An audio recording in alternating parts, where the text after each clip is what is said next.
तो money talkers, welcome to my channel money talks with Payal. So radiant cash management services IPO को हम यहाँ पर डिस्कशन करने वाले हैं कि इसमें हमें अप्लाई करना चाहिए या फिर अवॉइड।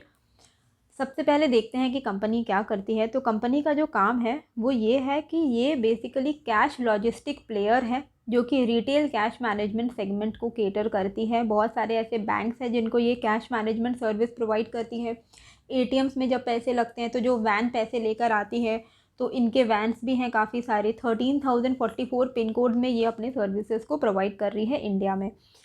अगर हम इनके फिनेंशियल्स को देखें तो यहाँ पर आप देख सकते हो इनका जो टोटल एसेट है वो 2019 में 141 था, 2020 में इनका 157 करोड़ हो गया इंक्रीज होके, 2021 में इंक्रीज होके 162 करोड़ हुआ एंड 192 करोड़। तो इंक्रीजिंग ट्रेंड में इनका एसेट्स है। टोटल रेवेन्यू क्या है वो हम यहाँ पर देखते हैं कि इनका जो टोटल रेवेन्यू है वो है, आप यहाँ पर देख सकते हो 223 करोड़ का टोटल रेवेन्यू था। ठीक है, उसके बाद वो बढ़ के 251 करोड़ पे हुआ, फिर वो 2021 में रिड्यूस हो गया एंड उसके बाद फिर से ये इंक्रीज़ हो रहा है एंड एज ऑन 30 जून 84 करोड़ का इनका रेवेन्यू है। यहाँ पर आप देख सकते हो कि 25 करोड़ का इनका प्रॉफिट आफ्टर टैक्स रहा है पहले 2019 में, जो कि इंक्रीज़ होकर 36 करोड़ का हुआ, फिर वो डिक्रीज़ हुआ, फिर से इंक्रीज़ हुआ। तो 2021 में इनका जो प्रॉफिटेबिलिटी है वो थोड़ा बहुत रिड्यूस हुआ था। बहुत ही मज़ेदार इनके फिनेंशियल्स नहीं है, हालांकि ये प्रॉफिटेबल कंपनी है पर फिनेंशियल्स उतने भी ज़्यादा मज़ेदार जिसको हम बोल सकते हैं वैसा नहीं है। कंपनी के पास एज ऑन 30 जून 2022 25 करोड़ का टोटल बोरोविंग्स है। ये आप एकदम यहाँ पर नीचे में देख सकते हो।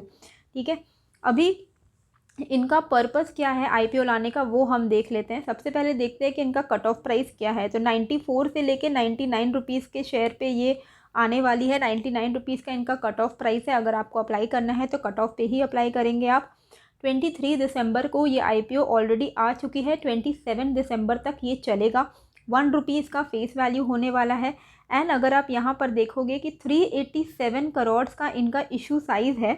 ठीक है, और फ्रेश इशू उसमें से ओनली 60 करोड़ का है। बाकी का 327 करोड़ का जो आईपीओ है वो कम्प्लीटली ऑफर फॉर सेल है, यानी कि majority of the portion almost 90% से ज़्यादा इनका ऑफर फॉर सेल कंपोनेंट है, यानी कि वो प्रमोटर के पॉकेट पे जाने वाला है। तो ये चीज़ का आपको थोड़ा नोटिस करना है कि company with an average financial है, ये बहुत सुपर डुपर फिनेंशियल वाला इनका कंपनी नहीं है और उसके बावजूद ये इनका majority of the component offer for sale होने वाला है, यानी प्रमोटर के पॉकेट पे जाएगा।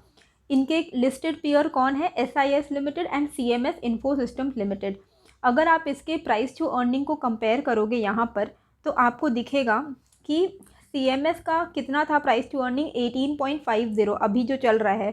ठीक है, रेडियन कैश मैनेजमेंट कितने प्राइस टू अर्निंग रेशियो में लेके आ रही है अपना आईपीओ, 28.21, ये एनुअलाइज्ड के हिसाब से है। SIS का कितना है 16 PE इनका है। ठीक है, तो अगर हम ओवरऑल इनके वैल्यूएशन के हिसाब से देखें तो better candidate CMS and SIS दिखाई दे रहे हैं। प्राइस टू बुक वैल्यू भी अगर आप यहाँ पर देखोगे तो भी आपको दिखेगा कि 6.5 का प्राइस टू बुक वैल्यू है रेडियंट कैश मैनेजमेंट का, SIS का 2.65 है एंड CMS का 3.49 है। तो ऑलरेडी चीपर वैल्यूएशन में हमारे पास बाकी दो कंपनीज लिस्टेड में दिख रहे हैं। हालांकि रेडियंट कैश मैनेजमेंट का रिटर्न ऑन नेटवर्थ बढ़िया है।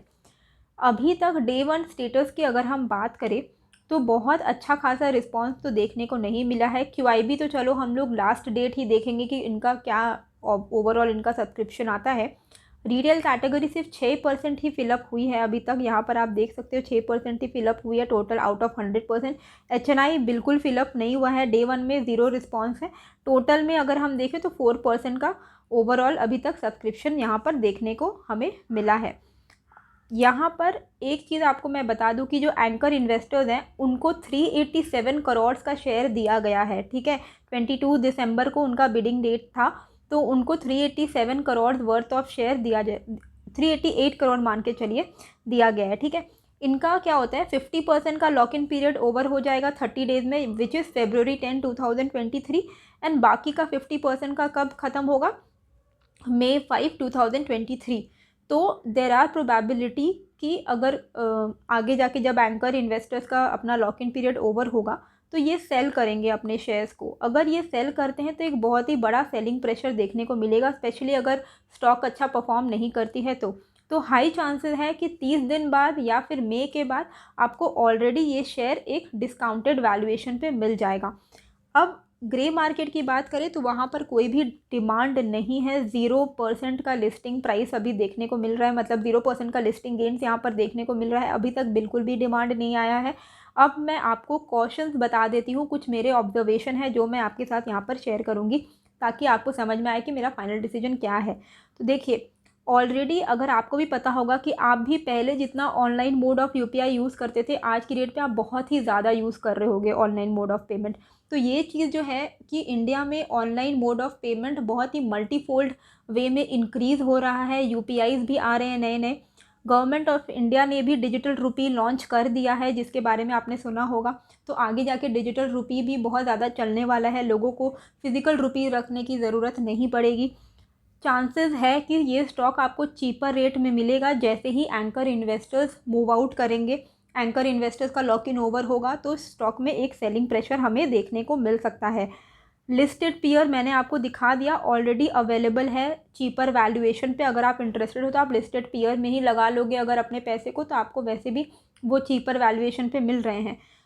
मतलब लिस्टिंग गेन्स के लिए अप्लाई करना अलग बात होती है, लॉन्ग टर्म के लिए लगाना है तो ऑलरेडी चीपर वैल्यूएशन पे आपके पास बाकी 2 स्टॉक्स अवेलेबल हैं। ग्रे मार्केट में कोई भी डिमांड नहीं है। मार्केट सिनारियो अभी के लिए न्यू आईपीओज़ के लिए फेवरेबल नहीं है। आप खुद ही देख पा रहे हो कि स्टॉक मार्केट में बहुत ही जल्द हमें 18,900 का उसने हाई दिखाया और उसके बाद अभी हम ऑलमोस्ट 1000 से भी ज़्यादा पॉइंट फॉल हो चुके हैं ओवर अ फ्यू डेज़। तो फिर ऑलरेडी एक पैनिक का माहौल है। तो ये पैनिक के माहौल की वजह से फेवरेबल सिचुएशंस नहीं है, लोग अपने एग्जिस्टिंग पोजीशन से ही एग्जिट कर रहे हैं। तो नए आईपीओ में तो वैसे भी रिस्पांस मिलने के चांसेस कम हैं, और अगर रिस्पांस नहीं रहेगा तो ग्रे मार्केट ऑटोमेटिकली नहीं रहेगा, एंड रिस्पांस नहीं रहेगा तो लिस्टिंग गेन्स के भी चांसेस कम होंगे। अगर इन केस जिस तरीके की न्यूज़ आ रही है कि कोविड के केसेस इंक्रीज़ हो रहे हैं चाइना में, अगर उसका इम्पैक्ट इंडिया में भी आने लग जाता है, कोविड इंक्रीज़ होता है, तो अगेन कैश मैनेजमेंट सर्विसेज के कंपनी को बहुत बड़ा झटका लगेगा। क्योंकि जिस तरीके से 2020-21 में कैश मैनेजमेंट सर्विसेज का प्रॉफिटेबिलिटी आपने देखा होगा कम हो गया था। क्यों? क्योंकि उस वक्त वैसे ही लोग फिज़िकल रुपीज़ को ट्रांसफ़र करना उतना मतलब वो लोग भी सावधानी बरतते हैं, लोग भी digital mode of payment he use करते हैं। ठीक है, अगर आप ये वीडियो देख रहे हो, क्योंकि मुझे डाउट होता है कि लोग एंड तक वीडियो देखते हैं, तो अगर आप ये देख रहे हो तो मुझे 2000 + 23 का कैलकुलेशन आप कमेंट में करके बता दीजिए ताकि मुझे पता चले कि कितने लोगों ने यहाँ तक वीडियो को कंटिन्यू किया है। आई होप आपको ये जो वीडियो है अच्छी लगी होगी। मेरा फाइनल डिसीजन आपको समझ में आ गया है। मुझे इसमें इंटरेस्ट नहीं है इस आईपीओ में, तो मैं पर्सनली इसको अवॉइड करने वाली हूँ। मिलते हैं फिर एक नए वीडियो के साथ। Thank you.